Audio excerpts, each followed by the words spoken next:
جسم پر بھی خون تھا لیکن بوری کے ساتھ خون نہیں تھا۔ اس سے پتہ چلتا تھا کہ مقتولہ کو کہیں اور گولی ماری گئی اور پھر اسے بوری میں بند کر کے ریسٹ کورس کے میدان میں پھینک گئے۔ پوسٹ مارٹم رپورٹ میں ابرو ریزی صاف لکھی تھی اور موت کا وقت رات کو 10:30 اور 11 بجے کے درمیان لکھا گیا تھا۔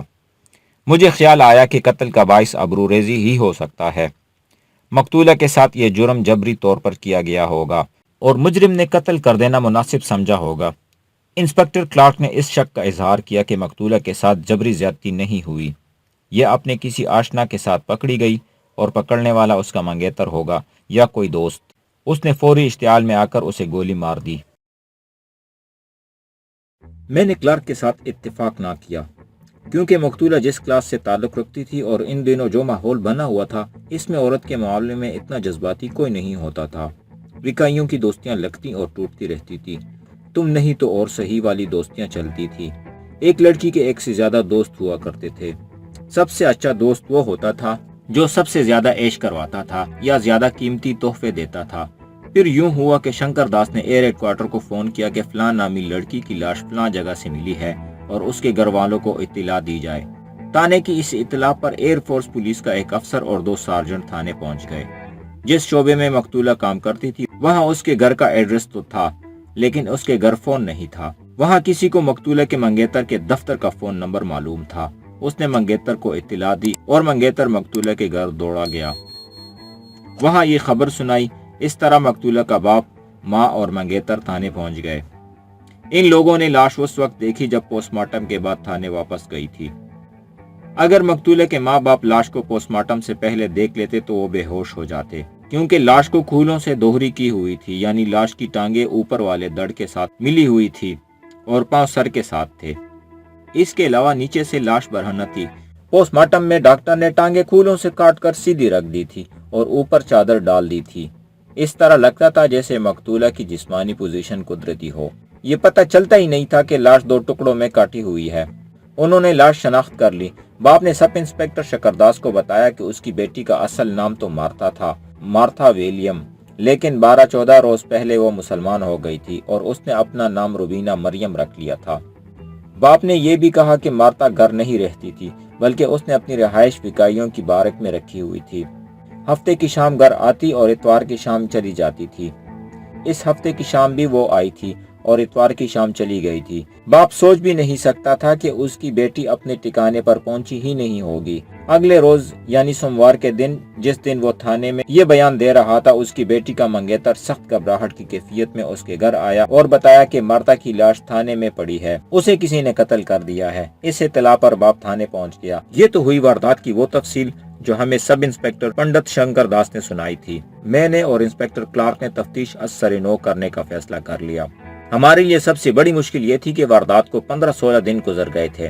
ہم نے شنکر داس سے کہا کہ مقتولہ کے باپ اور منگیتر کو کل صبح CIA ہیڈ کوارٹر بھیج دے۔ ہم تانے سے نکلے تو 4 بج چکے تھے۔ انسپکٹر کلارک نے کہا کہ اس وقت تمام وکائیاں اپنے بارک میں ہوں گی، بہتر ہے وہاں سے مقتولہ کے متعلق کچھ معلومات لے لی جائے۔ تجویز اچھی تھی، ہم وقت ضائع نہیں کرنا چاہتے تھے۔ جیپ میں بیٹھے اور وہاں جا پہنچے۔ میں جسے بارک کہہ رہا ہوں اسے فوجی زبان میں ڈومیسٹک کیمپ کہا جاتا تھا۔ وہاں جا کر دیکھا، ارد گرد دیوار تھی اور اس کے اندر ایک دوسرے سے دور دور 3 بارکیں اور ایک قطار کمروں کی تھی۔ وسیع لان، ٹینس کورٹ اور بیڈمنٹن کورٹ بھی بنے ہوئے تھے۔ گیٹ بند تھا۔ ہمیں بتایا گیا کہ قریب ہی ایک بنگلے میں ایک انگریز عورت رہتی ہے جس کا رینک لیفٹیننٹ کرنل تھا۔ کیمپ کے اندر جانے کے لیے اس عورت کی اجازت ضروری تھی۔ ہم اس بنگلے میں چلے گئے۔ انگریز لیفٹیننٹ کرنل نے بڑی خندہ پیشانی سے ہمارا استقبال کیا اور جب ہم نے اپنا تعارف کرایا تو وہ اور زیادہ عزت و احترام سے پیش آئی۔ اس لیفٹیننٹ کرنل نے کہا، میں اس لڑکی کے قاتل کو پھانسی کے رسے سے لٹکتا دیکھنا چاہتا ہوں۔ بڑی پیاری اور اپنے کام میں ماہر لڑکی تھی۔ میں مارتھا کو کبھی نہیں بھول سکوں گی۔ میں نے انگریز عورت کا ذہن پڑھنے کے لیے کہا کہ سنا ہے مقتولہ مسلمان ہو گئی تھی۔ اس نے کہا، اس سے کوئی فرق نہیں پڑتا، ہمیں کسی کے مذہب کے ساتھ کوئی دلچسپی اور کوئی اناد نہیں، ہم انسان کو کسی اور پیمانے سے ناپا کرتے ہیں۔ میں نے اسے مارتھا اس لیے کہا کہ وہ اسی نام سے جانی پہچانی جاتی تھی۔ انسپکٹر کلارک نے پوچھا، کیا آپ ہمیں اس کے متعلق کوئی ایسی بات بتا سکتی ہیں جس سے ہمیں کچھ سراغ مل جائے؟ اس انگریز عورت نے جواب دیا، میں اس کی پرائیویٹ زندگی کے بارے میں کچھ نہیں جانتی۔ میں آپ کے ساتھ چلتی ہوں، کیمپ میں اس کی قریبی 2-3 دوست ہیں، ان کو آپ کے پاس بٹھا دوں گی، انہیں جو کچھ معلوم ہوا آپ کو بتا دیں گی۔ میں نے کہا، آپ کے ذہن میں کوئی شک تو آیا ہوگا؟ آپ نے ضرور سوچا ہوگا کہ قاتل کون ہو سکتا ہے۔ کیا آپ کے ذہن میں ایسا شک آیا تھا کہ قتل کا باعث مقتولہ کے مذہب کی تبدیلی ہو سکتا ہے؟ اس نے جواب دیا، ہو سکتا ہے، شاید آپ کو معلوم نہ ہو کہ مقتولہ کا منگیتر بھی تھا۔ کوئی شخص اپنی اتنی خوبصورت منگیتر سے دستبردار ہونے پر آمادہ نہیں ہو سکتا۔ اس منگیتر پر شک کیا جا سکتا ہے، اور کوئی اور انتہا پسند عیسائی بھی قاتل ہو سکتا ہے۔ ہم نے محسوس کر لیا کہ اس لیفٹیننٹ کرنل کے پاس کچھ بھی نہیں۔ وہ ہمیں وکائیوں کے کیمپ میں لے گئی اور وہاں ایک لیفٹیننٹ عورت سے ملوایا اور ہمارا تعارف کروایا۔ ہم نے اس سے کہا کہ مقتولہ کی جو قریبی اور رازدان دوست تھی وہ ہمارے پاس بھیج دیں، اور کیمپ کی لیفٹیننٹ ہمیں دفتر کے ایک کمرے میں بٹھا کر نکل گئی۔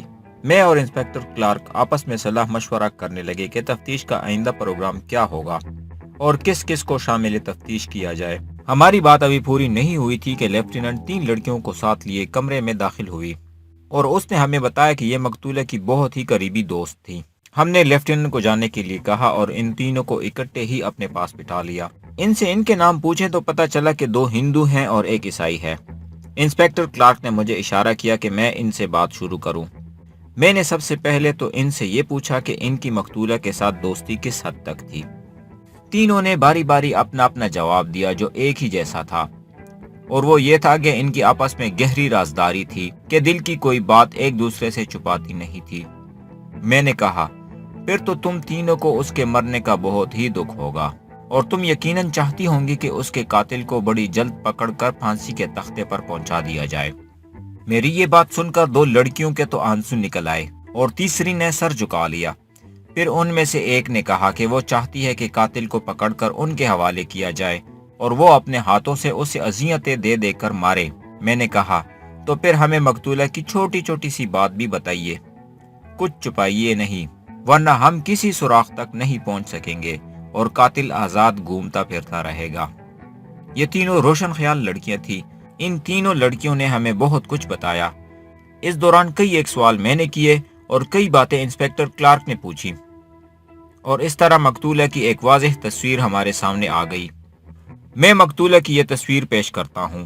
وہ زندہ دل اور ہنس مکھ لڑکی تھی، ہنسی مذاق کو زیادہ پسند کرتی تھی اور ہنسی مذاق کا سلیقہ بھی اسے آتا تھا۔ رومان پسند بھی تھی، لیکن زیادہ دوستیاں لگانا اسے پسند نہیں تھا۔ ان میں سے ایک لڑکی نے کہا، ایک بات تو آپ جانتے ہی ہوں گے، ہم جب باہر نکلتی ہیں یا کوئی وکائی باہر نکلتی ہے، دل پھینک عاشق ہمیں پھانسنے کی کوشش کرتے ہیں۔ کوئی پکچر لے جانا چاہتا ہے، کوئی ہوٹل میں کھانے کی دعوت دیتا ہے، اور کوئی دوستی کا ہاتھ بڑھاتا ہے، اور کوئی سچے پیار کا جھانسا دیتا ہے۔ عموماً یہ ہوتا ہے کہ کوئی نہ کوئی وکائی کسی آدمی کو پسند کر کے اس کے ساتھ چل پڑتی ہے اور کھا پی کر اور عیش و عشرت کر کے واپس آ جاتی ہے۔ ایک وکائی جانتی ہے کہ سچے دل سے ان کا کوئی دوست نہیں، یا یہ سب وقتی چکر ہے، لیکن مارتا اس طرح کسی کے ہاتھ نہیں آتی تھی۔ چونکہ وہ خاصی خوبصورت اور پرکشش تھی، اس لیے اسے زیادہ امیدوار ملتے تھے اور وہ ہر کسی کو ہنس کر ٹال دیتی تھی۔ پھر ان لڑکیوں نے بتایا کہ مقتولہ سٹینوگرافر تھی۔ ایئر ہیڈ کوارٹر کے اس شعبے کا ڈائریکٹر ایک انگریز اسکواڈرن لیڈر تھا۔ اس نے مقتولہ کو اپنی پی اے بھی بنا رکھا تھا۔ مقتولہ نے ان دوستوں سے یہ بات بالکل ہی نہیں چھپائی تھی کہ یہ اسکواڈرن لیڈر اسے اپنی تفریح کے لیے بھی استعمال کیا کرتا تھا۔ مقتولہ نے یہ بات شکایت کے رنگ میں نہیں بتائی تھی، بلکہ کچھ خوش تھی کہ اس کا افسر اس پر اتنا مہربان ہے۔ لڑکیوں نے بتایا کہ مقتولہ اتنی خوبصورت تھی کہ انگریز اپنے میموں سے نظریں پھیر لیتے تھے۔ یہ اسکواڈرن لیڈر مقتولہ کے ساتھ دفتر میں بھی پیار و محبت کی حرکتیں کر لیا کرتا تھا اور کبھی اسے اپنے ساتھ اپنے گھر بھی لے جایا کرتا تھا۔ اس اسکواڈرن لیڈر کے بیوی بچے انگلینڈ میں تھے۔ ہم نے جو بات واضح طور پر پوچھی تھی وہ ان لڑکیوں نے یقینی انداز میں بتائی۔ وہ یہ تھی کہ مقتولہ ایسے چال چلن کی نہیں تھی کہ کچھ عرصہ ایک کو دوست بنائے رکھتی اور پھر اسے چھوڑ کر کسی اور کی دوستی میں الجھ جاتی۔ اس میں کچھ وقار تھا اور وہ شاید اپنی قدر و قیمت جانتی تھی۔ وہ اکثر ان مردوں کا مذاق اڑایا کرتی تھی جو عورتوں کے پیچھے گھوم پھر کر زندگی گزار رہے تھے۔ اپنے ڈائریکٹر اسکواڈرن لیڈر کے متعلق اس نے اپنے آپ کو ایسی خوش فہمی میں مبتلا کیا نہیں تھا کہ اس کے ساتھ یہ انگریز سچی محبت کرتا تھا۔ وہ جانتی تھی کہ یہ اسکواڈرن لیڈر اپنا وقت رومانی انداز میں گزار رہا ہے، اور اگر کوئی اور لڑکی مقتولہ کی جگہ آ جائے تو وہ اس کے ساتھ بھی ایسی ہی حرکتیں اور ایسا ہی رویہ اختیار کر لے گا۔ ہم ان لڑکیوں کو مقتولہ کے منگیتر کی طرف لے آئے۔ یہ تو ہمیں پتہ چل گیا تھا کہ مقتولہ کے خیالات، انداز اور اس کی سوچیں کیا تھی، اور وہ کس قسم کے اخلاق اور چال چلن کی لڑکی تھی۔ اس کی عمر ابھی 23-24 سال ہی ہوئی تھی۔ منگیتر کی بات آئی تو لڑکیوں نے بتایا کہ دلی محبت کرنے والی بات تھی۔ قتل سے 8-9 مہینے پہلے ایک مقتولہ کی دوستی اس جوان سال آدمی کے ساتھ ہو گئی تھی۔ یہ بھی عیسائی تھا۔ اس کا نام ولسن تھا۔ ولسن کی مقتولہ کے ساتھ دوستی کے متعلق ان لڑکیوں نے بتایا کہ تیسرے-چوتھے روز شام کے وقت ولسن یہاں آیا کرتا تھا۔ وہ کسی بڑے پرائیویٹ فرم میں سیل مینیجر یا کسی ایسے ہی رتبے کا آدمی تھا۔ اس نوکری میں اسے زیادہ تر گھومنا پھرنا پڑتا تھا اور اس کی سواری موٹر سائیکل تھا جو اسے غالباً کمپنی نے دے رکھا تھا۔ اس دور میں عام آدمی کے پاس کاریں نہ ہونے کے برابر تھی۔ موٹر سائیکل بھی کسی بڑے ہی امیر آدمی کے پاس ہوتا تھا۔ ولسن آتا اور مقتولہ کو موٹر سائیکل پر بٹھا کر لے جاتا تھا۔ مقتولہ نے ان تینوں دوستوں کو بتایا تھا کہ یہ سچی محبت ہے اور اسے وہ کورٹ شپ سمجھی۔ مقتولہ بہت خوش تھی کہ اسے ایسا دوست مل گیا ہے جس کی دوستی کا تعلق جسم کے ساتھ نہیں بلکہ دل کے ساتھ ہے۔ تقریباً 4 مہینے بعد مقتولہ نے بڑی خوشی سے اپنے ان دوستوں کو خوشخبری سنائی کہ ولسن کے ساتھ اس کی باقاعدہ منگنی ہو گئی ہے اور کچھ عرصے بعد شادی ہو جائے گی۔ 2-2.5 مہینے گزرے تو مقتولہ کچھ اداس سی نظر آنے لگی۔ ان دوستوں نے اس سے پوچھا تو پہلے وہ ٹالتی رہی۔ آخر ایک روز اس نے انہیں کہا کہ اس منگیتر کو صرف اس لیے پسند کرتی تھی کہ اس کی نظر اس کے جسم پر نہیں تھی اور وہ پاک محبت کا قائل تھا، لیکن وہ محبت کو اسی مقام پر لے آیا جس مقام پر عام لوگ ہمیں لانے کی کوشش کیا کرتے ہیں اور ہم پر روپیہ پیسہ بھی خرچ کرتے ہیں۔ مقتولہ نے منگیتر سے صاف کہہ دیا کہ وہ ایسی دوستی نہیں چاہتی اور جسموں کا ملاپ شادی کے بعد ہی ہوگا، لیکن ولسن اس میں کوئی حرج نہیں سمجھتا تھا۔ وہ کہتا تھا کہ منگنی ہو جانے کا بھی مطلب یہ ہو سکتا ہے کہ وہ میاں بیوی بن گئے ہیں۔ میں مقتولہ کی یہ بات سن کر کچھ حیران ہوا کہ ایسے مادر پتر آزاد ماحول میں مقتولہ ایسے پاک کردار کا مظاہرہ کر رہی تھی۔ میں نے بے ساختہ مقتولہ کے اس کردار کی تعریف کر ڈالی، لیکن اس کی جو سہیلی عیسائی تھی اس نے کہا کہ وہ اتنے پاک کردار والی بھی نہیں تھی۔ اپنے شعبے کے ڈائریکٹر انگریز اسکواڈرن لیڈر کے ساتھ اس کے تعلقات ناجائز بھی رہے تھے۔ اس نے کبھی شکایت یا افسوس کے رنگ میں یہ بات نہیں کی تھی کہ ایسا کرنے پر مجبور ہے، بلکہ وہ بڑی خوشی سے سناتی تھی کہ اپنے افسر کو اس نے اپنی مٹھی میں رکھا ہے۔ البتہ اپنے منگیتر کے معاملے میں وہ بڑی بااصول نکلی۔ بڑی سنجیدگی سے کہا کرتی تھی کہ منگنی ہوئی ہے تو باقاعدہ گرجے میں شادی کر کے ہی میاں بیوی والا کھیل کھیلیں گے۔ جو وقت گزرتا گیا مقتولہ نے منگیتر ولسن سے بیزاری کا اظہار شروع کر دیا۔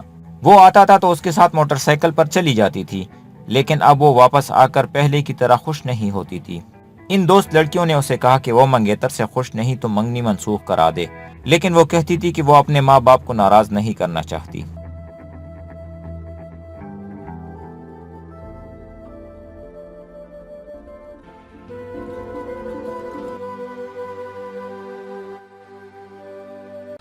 تو یہ تھا آج کا ایپیسوڈ۔ امید ہے آپ کو پسند آیا ہوگا۔